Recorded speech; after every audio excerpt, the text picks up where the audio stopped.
This program for lower back pain is designed for those who suffer from chronic and mild lower back pain. It is not designed for those who suffer from the acute stages of any pain.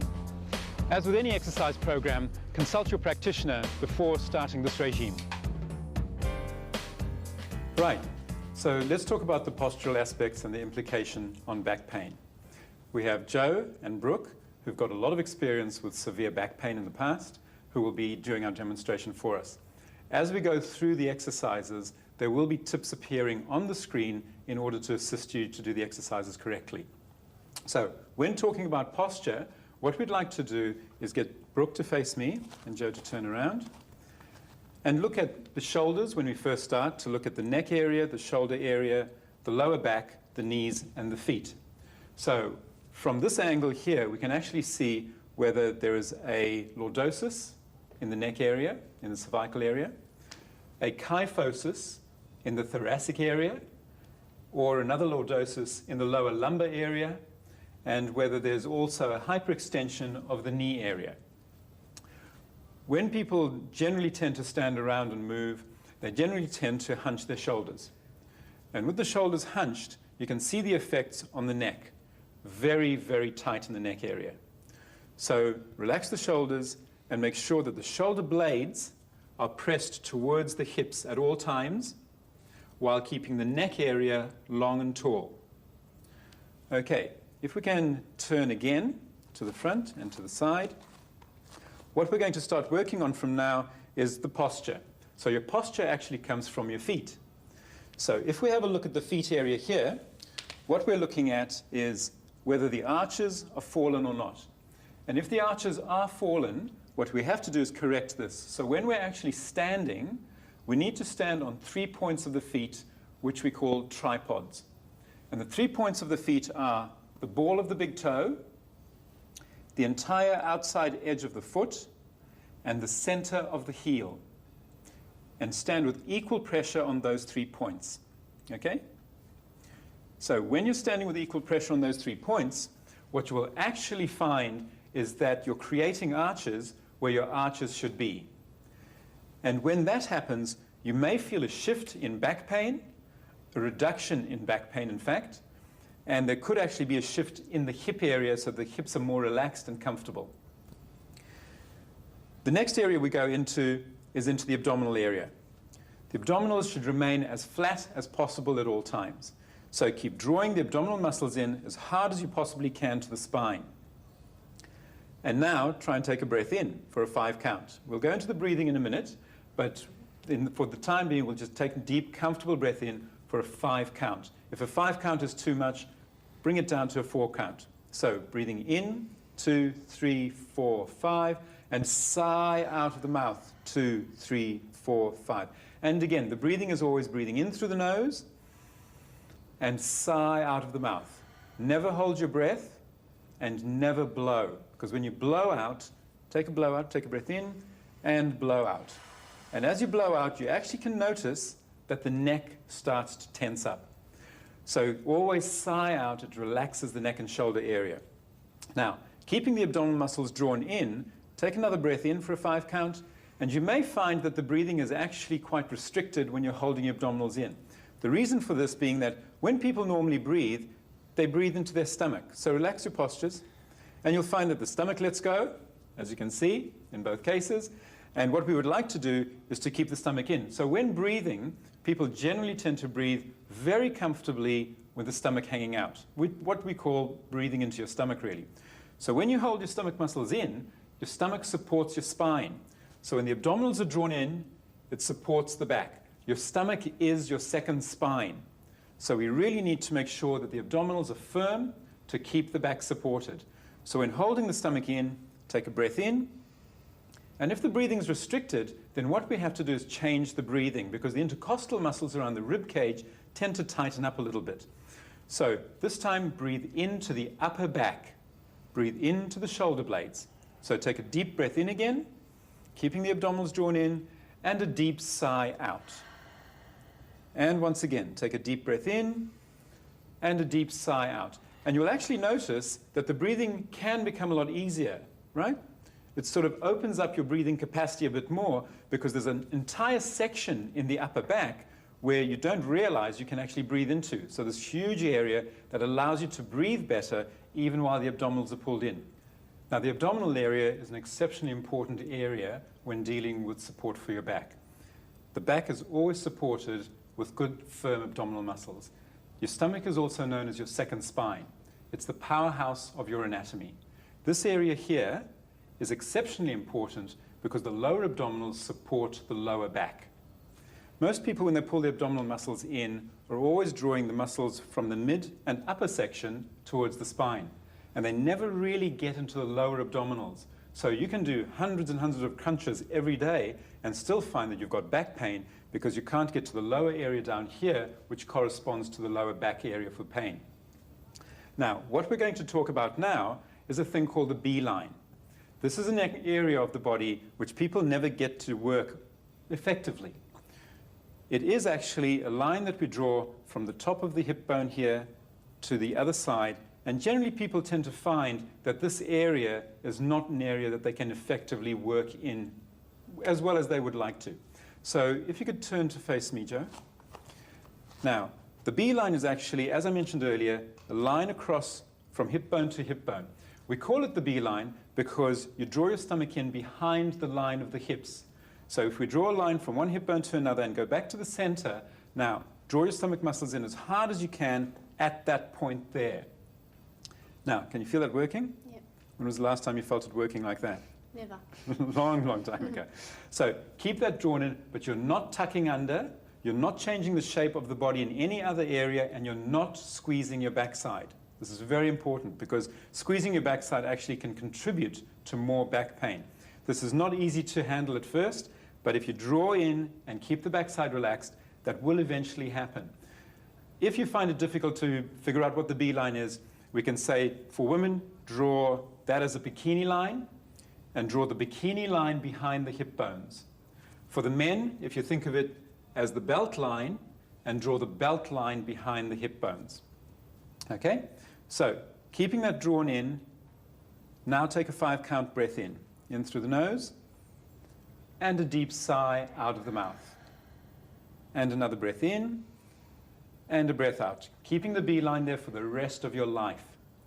This is very important. You may find that the breathing is still a little bit more restricted. You may even find that there's a reduction in back pain, and in some cases a mild increase in the tension in the back, only because the lower back muscles, which are exceptionally tight, don't want to let go.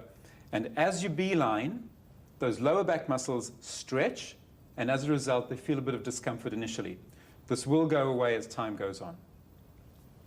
Right. Now, if we can swap places, so I can now pick on Joe. And talking about posture, a lot of people stand in a very lazy manner. So what we'd like to do is for everyone to stand with their hands on their hips. Now, when you're standing with your hands on the hips, most people stand like this. In body language terms, it's an aggressive posture.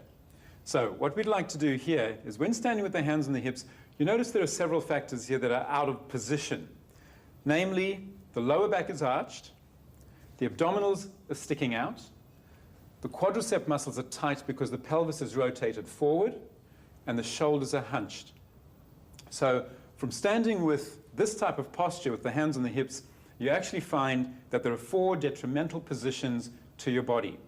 Tight quadriceps, loose abdominal muscles, a tight lumbar area, and a very hunched, tight shoulder area. So notice where the thumbs are in most cases. The thumbs are on the top of the hip bones. This has the tendency to push the pelvis forward. We'll exaggerate this a bit more.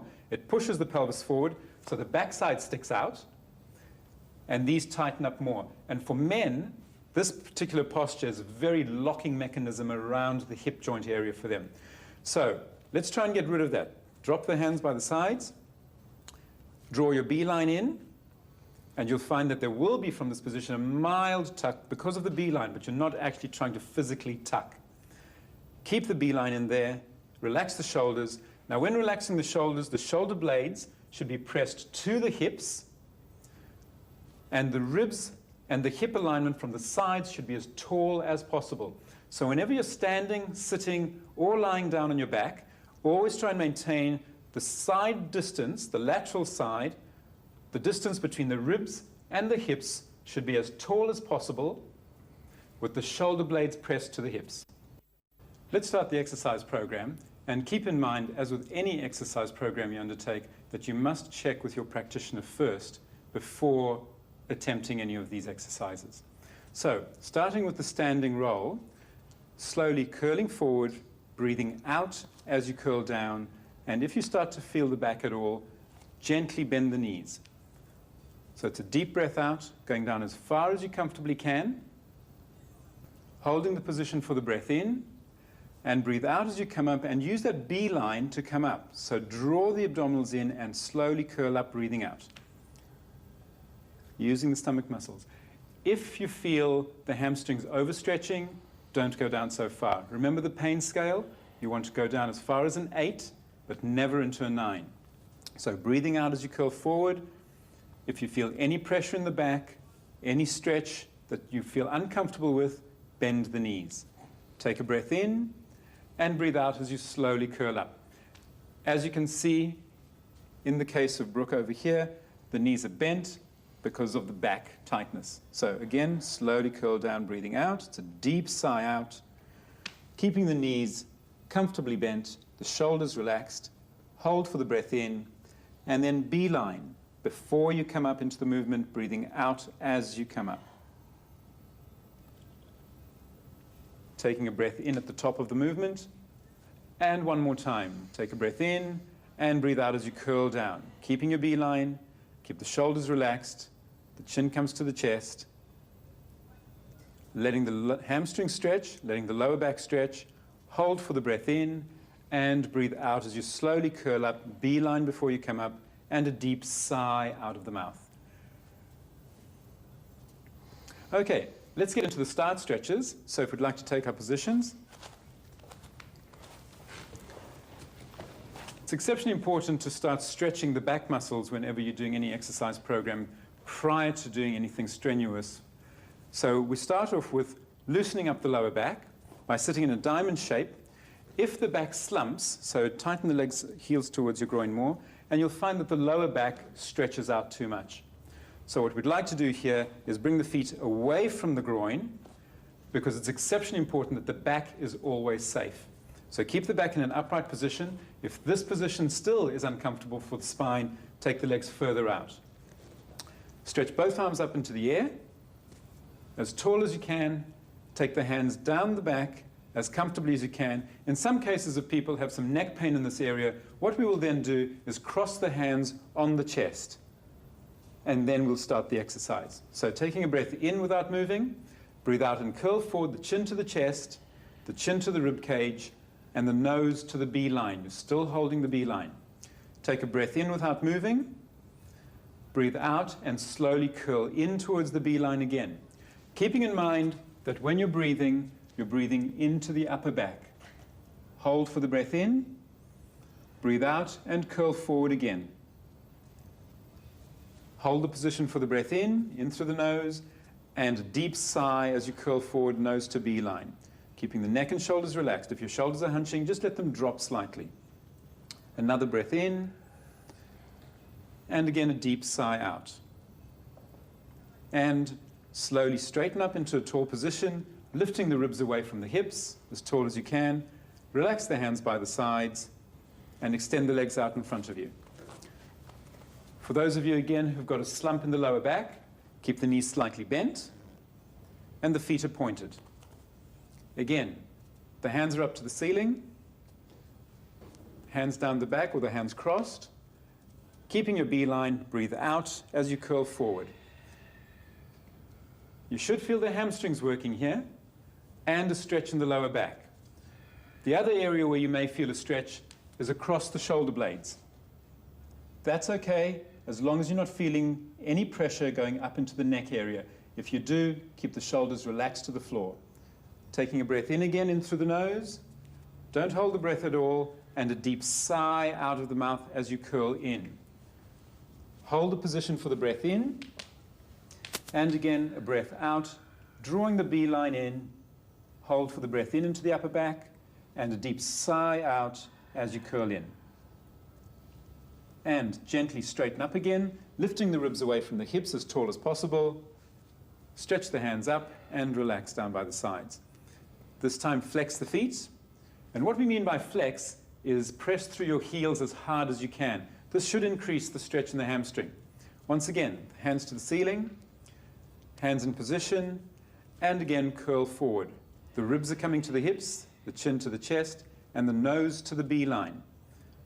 So you're not changing the position of the lower back. The lower back area is always staying as tall as possible, and there is no lean out of the hips. Taking a breath into the upper back, a deep sigh out of the mouth for a 5 count as you curl the nose towards the B-line. Hold the position for the breath in, and breathe out as you curl forward. It is a good idea to try and hear yourself breathe, simply because you will get the habit of breathing deeply that way. So keep breathing as deeply as possible and hear yourself breathe, a deep sigh out of the mouth. And straighten up again, comfortably lifting the ribs away from the hips, keeping the B-line, relaxing the hands, and bending the right leg up to the side. This leg should also be comfortable, where the back does not shift and the hips do not shift.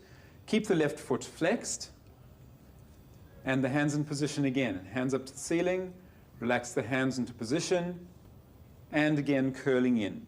Once again, the stretch should be felt either in the lower back or across the shoulder blades and in the right hamstring. The left knee is comfortably open to the floor. Another breath in through the nose for a 5 count, and a sigh out of the mouth for a 5 count. Another breath in through the nose for a 5 count, and a sigh. As the exercise gets easier and the hamstring starts to stretch, you can then gently straighten the leg until this knee touches the ground.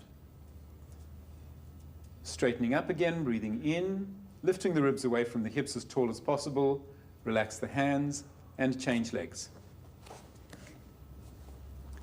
Hands to the ceiling for a stretch of the spine, hands in position, and again, B-line, curl the chin to the chest, chin to rib cage, nose to B-line, and breath in into the upper back. Deep sigh out as you curl the nose to the B-line. Hold the position for the breath in. Breathe out, curl forward again, pressing through the heel, still as comfortably as possible. Hold the position for the breath in. Breathe out, curl forward. And hands up to the ceiling again, straightening up. Relax the hands by the sides and extend the legs out in front of you. So, just to recap on this one, whenever doing the stretches into the sitting position, make sure that the ribs are lifted away from the hips as tall as possible. The legs are as extended as far as possible, so that the knees are as flat as possible to the ground.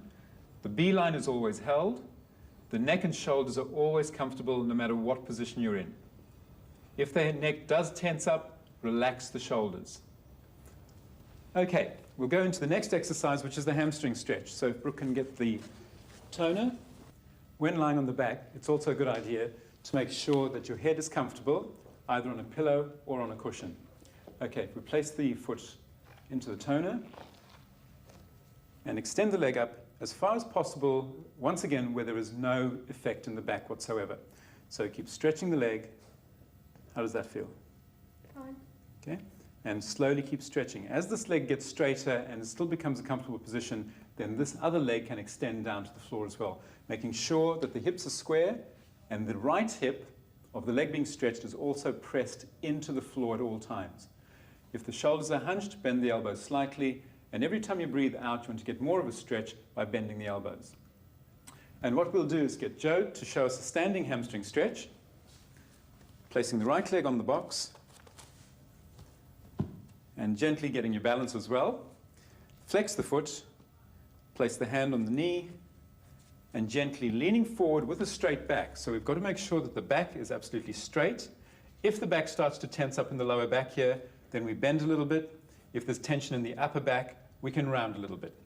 So keeping the hips absolutely square, it's very important that we follow a 3-point stretch system here. Press the hip into the floor, press the hip, same hip, on the right leg slightly backwards while pressing through the right heel. It's extremely important to get the stretch because it really works into the hamstring proper. What we'd like to do is, if it is too tight in the hamstring, bend the knee very slightly. So breathing in through the nose for a 5-second count, and a deep sigh out of the mouth for a 5-second count. And as you sigh, lean the chest forward, but not downwards. Keep growing tall as possible out of the hips when stretching. Take a deep breath in. How does that feel?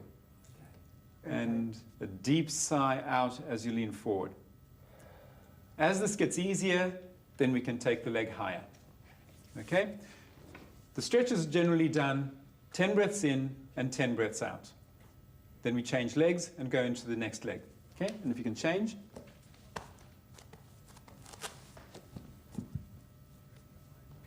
Keep in mind, wherever your eyes go, your body follows. So Joe, if you can look up to me, and you'll notice that the back also lengthens up. So whenever stretching, always look up. Never look down, because then you start to bend down. So keep your eyes up and lengthen the body, lifting out the chest. And as I mentioned, if the back tightens up, just round it slightly. Taking a breath in without moving, keeping the shoulders square, and a deep sigh out. It's extremely important to make sure that the foot is also flexed to get more stretch, but if you do feel it more behind the knee, bend the knee. The next stretch is for the quadriceps, which are the ones which tilt the pelvis forward too much, and we want to lengthen them up so we can actually loosen up the lower back. So let's get into position. Again, Brooke will be demonstrating for those people who are very tight in the lower backs, and Joe for those who have got a little bit more give in the thighs so they can actually stretch a bit more.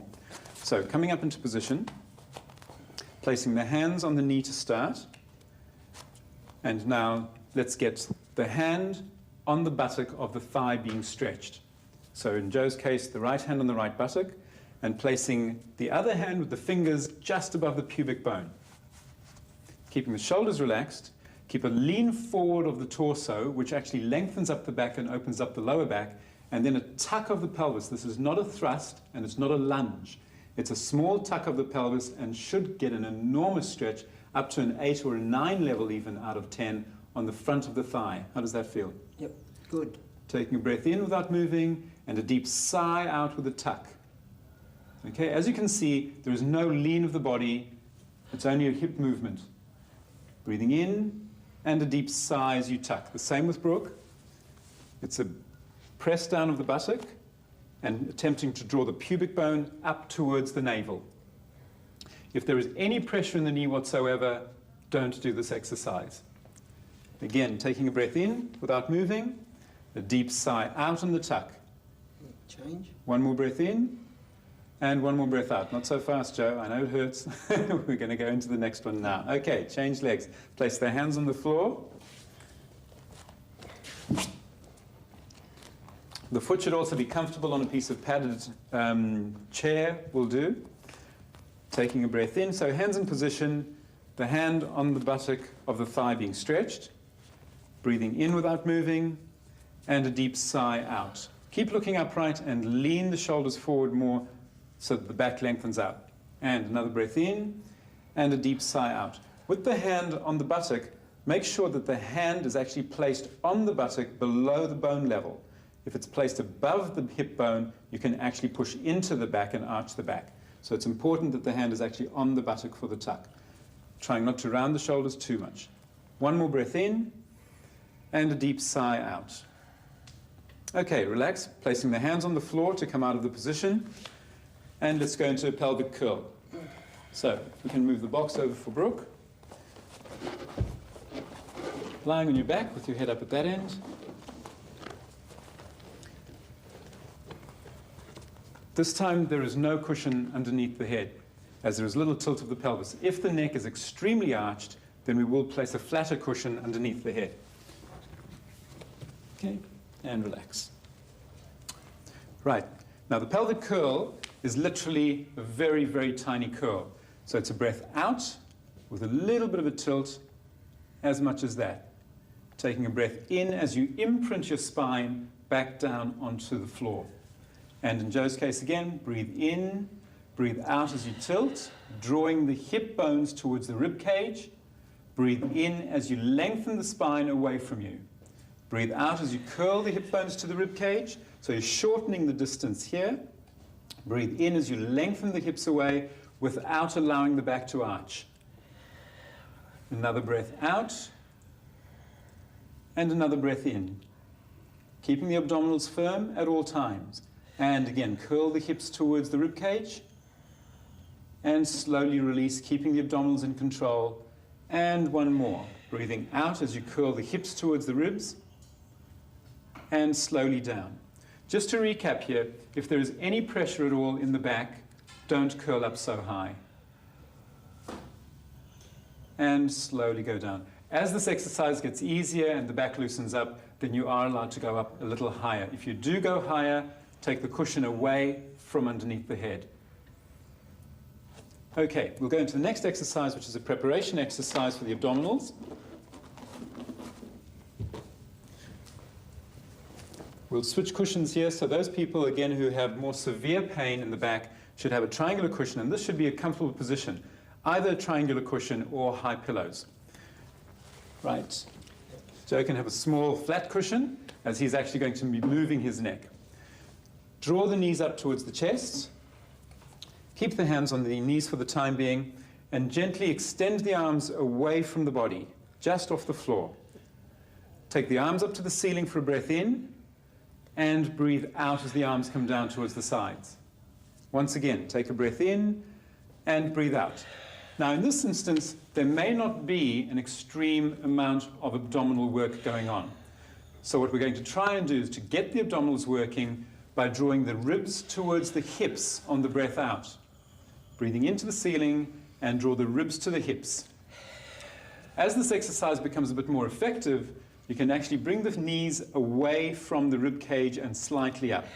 This will work the abdominals even more. And as we keep going into the next version, you can then lift the head gently forward, breathing out, and a slow breath in to relax. And a breath out, drawing the ribs to the hips and keeping the beeline, breathing in and releasing. And one more, breathing out. Breathe in and release, and relax. Bending the knees to the chest. And relax. The next exercise that we're going to go into is the hundreds. The preparation is vital for the hundreds because it actually gets the abdominal muscles going. So when we go into the hundreds, let's get the hands towards the knees, hugging gently so you can actually get a little bit of a stretch in the lower back. And now extending the arms forward again. Bringing the head forward by drawing the ribs to the hips and extending the legs into the air as comfortably as possible. In Joe's case, you can straighten the legs fully and flex the feet to give more of a stretch into the hamstrings. In Brooke's case, the knees are slightly bent with the knees above the rib cage, because if the knees actually drew away from the rib cage, your back would arch. Breathing in for a 5-second count, and a deep sigh out of the mouth. A deep breath in, and a deep sigh out. If the neck starts to strain, we can rest the head back onto the cushion. If the back starts to strain after several breaths, either raise the legs higher or bend the knees slightly and continue. Keep the beeline as much as possible, and the shoulder blades, if at all possible, in Joe's case, should be as high off the bench as possible without the rib cage lifting above the level of the hips. This is extremely important. Okay, and bend the knees to the chest, hug your knees, and relax. The next exercise is the single leg stretch. So drawing both knees up towards the chest, keeping the right hand on the right ankle, and extend the left leg into the air.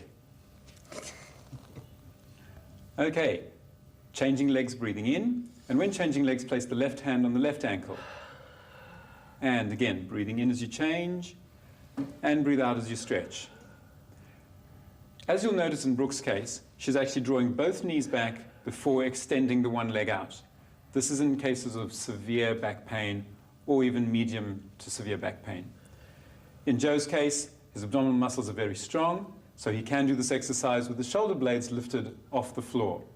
If there is any neck strain, place higher pillows underneath the head. If the back starts to strain after several exercises, raise the leg higher into the air. And again, breathing out as you stretch, lengthening through the toes. Breathe in as you change legs, keeping the ribs to the hips and working on the beeline. Breathing in on the change and breathing out on the stretch. Breathing in, bend both knees back towards the chest, and both knees back and relax. We'll now go into the double leg stretch.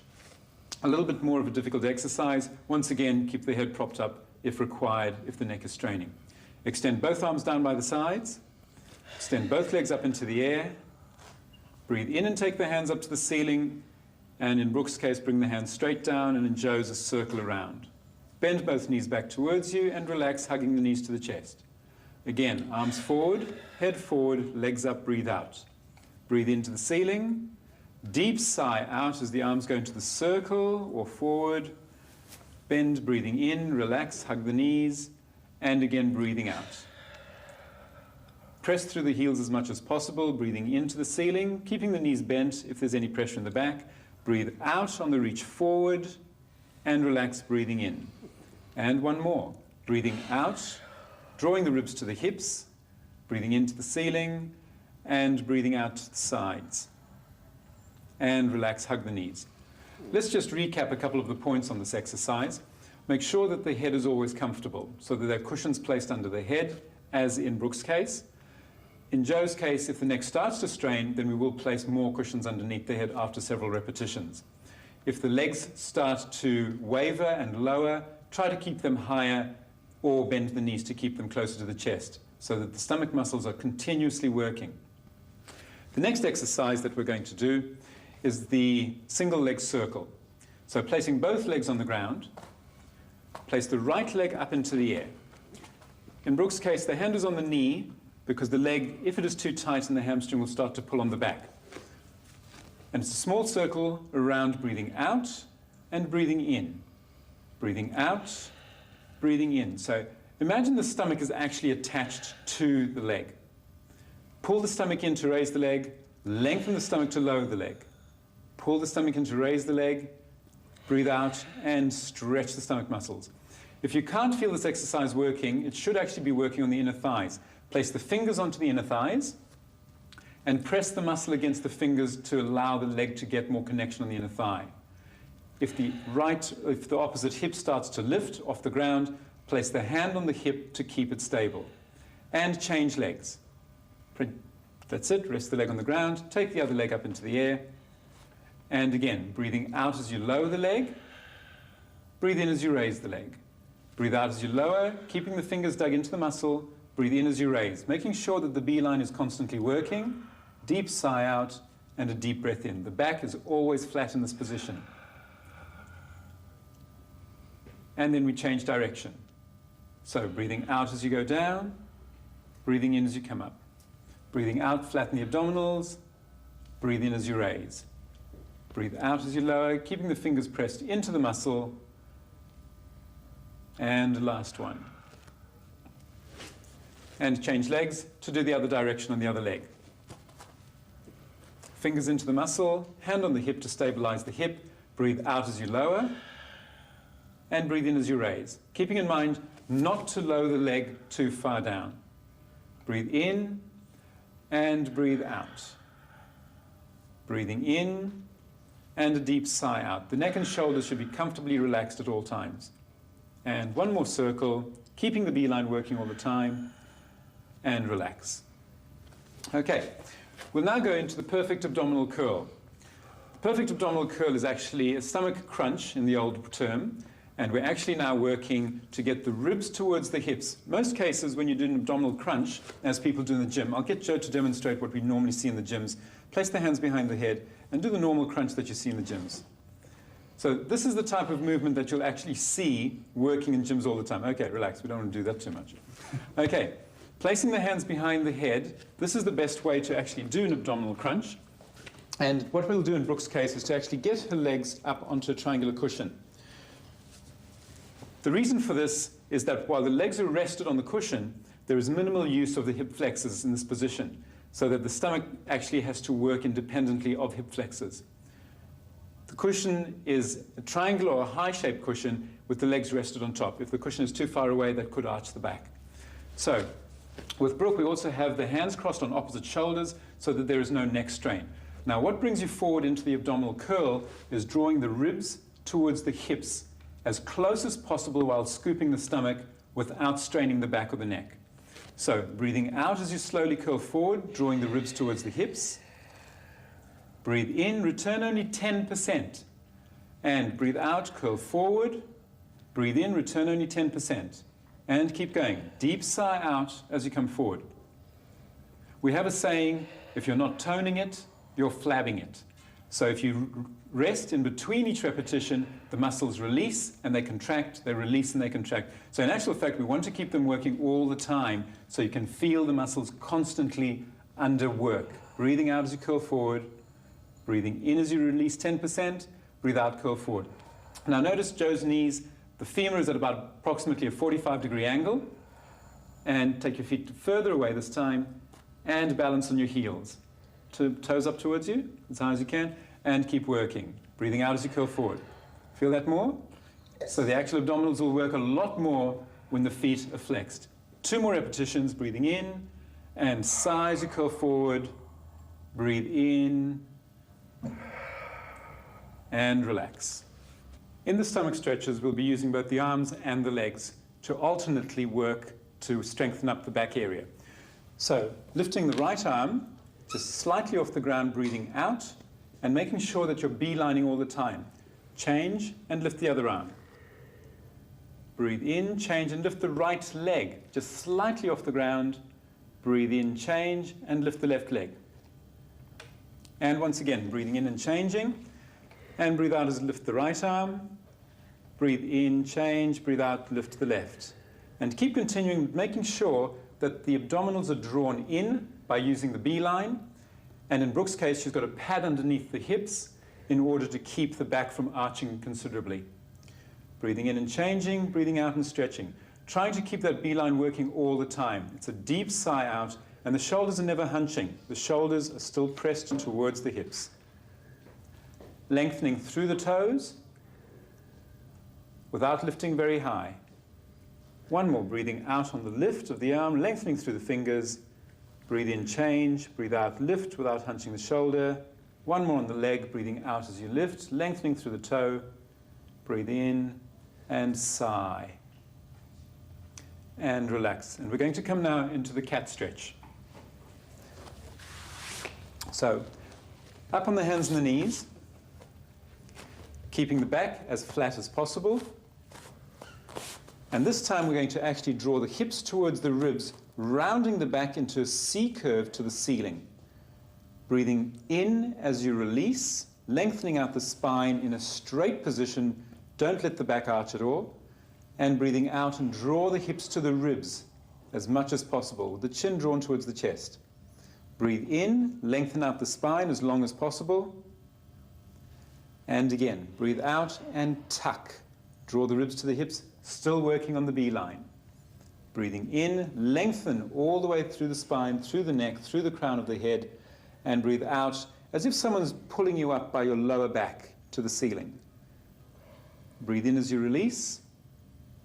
Use the abdominal muscles here, use the beeline, and breathe out, draw the hips to the ribs using the beeline. And then comfortably sit back into a rest position. Hands by the sides in Brooke's case, and just allowing the back to stretch and relax. Gently pressing the tailbone in towards the heels while the upper back remains relaxed. Maintaining our bodies in great condition is of importance to all of us. Through this series of videos, we hope that we have been able to help you in reducing the stresses of daily living and improving your well-being. Through this end, we hope that you can reduce your risk of injury and improve your performance.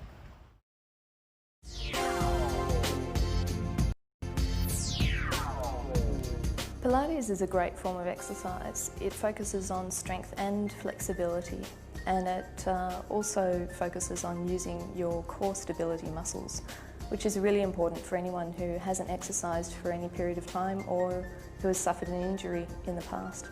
Well, the Pilates programs have a very long history, but as far as backs, which we call spinal pain or spinal disorders, Pilates is a tremendous tool. When you do ordinary exercises and sit-ups and those sorts of things, you tend to work the muscles that sit on the outside of your abdominal wall, so the outside part of your stomach. What Pilates focuses on using is the muscles that actually run around the back of your spine and hold everything in place from like inside, and then you can develop the other muscles over the top. The reason it works with back pain is that the muscles that do support the spine are muscles that are very deep, and they're muscles that need a lot of endurance. So the types of exercises that you would perform in a Pilates class and in a Pilates environment involves training those muscles. It involves doing exercises with good technique where you would hold positions and contractions for longer periods of time, and it's done more slowly and deliberately. I think it has great potential alongside physiotherapy and occupational therapy as a form of rehabilitation that people enjoy and can continue on with once they've left hospital, for example. With Pilates, the Pilates type exercises, which again we refer to often as stability or control exercises, most of the physical therapists, so the physiotherapists and conditioners, are aware of this now. So in a sport like rugby union, that is an essential part of not only rehabilitation, but what we call prehab, pre-rehabilitation, to prevent injury. But whenever I come across someone who does complain of back pain, I suggest to them that they should try it as a form of exercise, that it's very beneficial, and it's certainly helped me quite a lot. Pilates, it's great. I think you should try it.